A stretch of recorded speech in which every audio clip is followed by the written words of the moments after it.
सो प्रमोद तलियों बस right hand side हो पर गली इंदे जेड़ा है बिक्की वाले घर हो इंदे बीच हो गली मत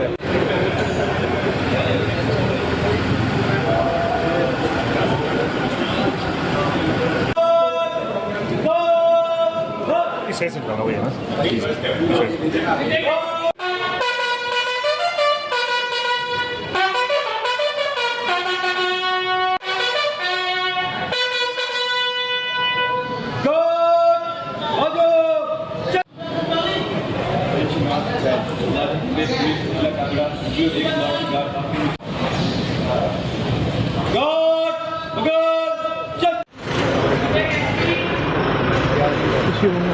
？बंद कर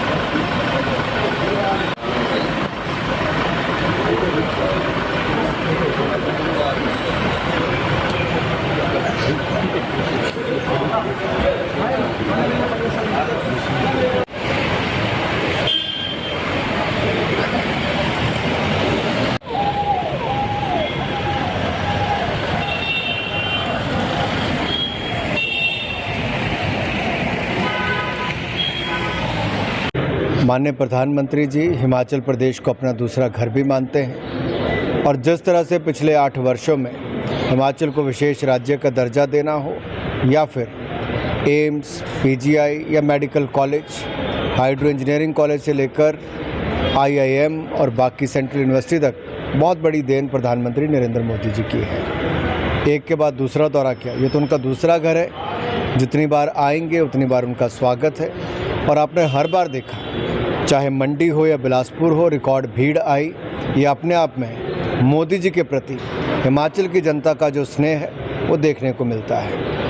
सर, दिल्ली के मुख्यमंत्री केजरीवाल जी का एक बयान आया है जिसमें उन्होंने कहा है कि उनकी पत्नी भी उन्हें इतना नहीं डांटती है जितना दिल्ली के उपराज्यपाल डांटते हैं। इसको इस पर क्या कहेंगे? जो काम ही डांट खाने वाला करते हों और इसको हल्के में लेते हों कि भ्रष्टाचार के नाम पर जो आंदोलन करते थे आज भ्रष्टाचार के दलदल में डूबे हैं। अरविंद केजरीवाल जी की सरकार, उनके नेता, उनके मंत्री एक नहीं एक के बाद दूसरे स्कैम में पाए जाते हैं। चाहे स्वास्थ्य मंत्री हों या शराब मंत्री हों, वहाँ पे भी नहीं चला तो अब बिजली में भी कोई कसर खाने की नहीं छोड़ी है। इसके अलावा बात करें तो प्रदेश में विधानसभा चुनाव जो है हो रहे हैं और कांग्रेस प्रदेश अध्यक्ष का जो बयान आया है एम्स को लेकर के कि ये कांग्रेस की देन है, वीरभद्र सिंह की सोच थी और उस समय 2017 में जो है अलॉटमेंट वीरभद्र सिंह ने इस संस्थान की। मैं चाहता हूं कि कांग्रेस अपनी वो सारी लिस्ट जारी कर दी जो उनके सोचो विचार में आज भी हैं। वो सोचते तो हैं, करते कभी नहीं हैं। 2014 मई में जब पहली बार सरकार में हम आए थे, नरेंद्र मोदी जी देश के प्रधानमंत्री बने, पहले ही बजट में मोदी जी ने आईआईएम और एम्स हिमाचल प्रदेश को दिया। वीरभद्र जी की सरकार ने 3 साल लगाए, जब आंदोलन जैसी स्थिति आ गई थी तब जाकर ज़मीन दी। पहली चिट्ठी वीरभद्र जी ने लिखी कि आईजीएमसी शिमला को बना दिया जाए या टांडा मेडिकल कॉलेज को बना दिया जाए एम्स। तब डॉक्टर हर्षवर्धन केंद्रीय स्वास्थ्य मंत्री ने लिखा था कि नहीं, आपको नई ज़मीन देनी पड़ेगी, नया स्थान, उपयुक्त स्थान देना पड़ेगा। एम्स का जो एक्ट है उसके अंतर्गत किसी एग्जिस्टिंग इंस्टीट्यूट को आप टेक ओवर नहीं कर सकते। शायद कांग्रेस के लोग पढ़ने लिखने में कम विश्वास रखते हैं, लेकिन मैं तो इसके पहले दिन से मांग से लेकर एम्स के घोषणा जब हुई तब से लेकर और उसके बाद प्रदेश सरकार के साथ लड़ाई, ज़मीन लेने की लड़ने तक सब जानता हूं क्या क्या हुआ। तो कांग्रेस के लोग कम से कम अच्छा इसी बात को याद करवा रहे हैं कि अगर 3 साल विलंब एम्स हुआ, नहीं तो 2019 तक बन गया होता। 2017 तक तो उन्होंने केवल ज़मीन ही दी थी।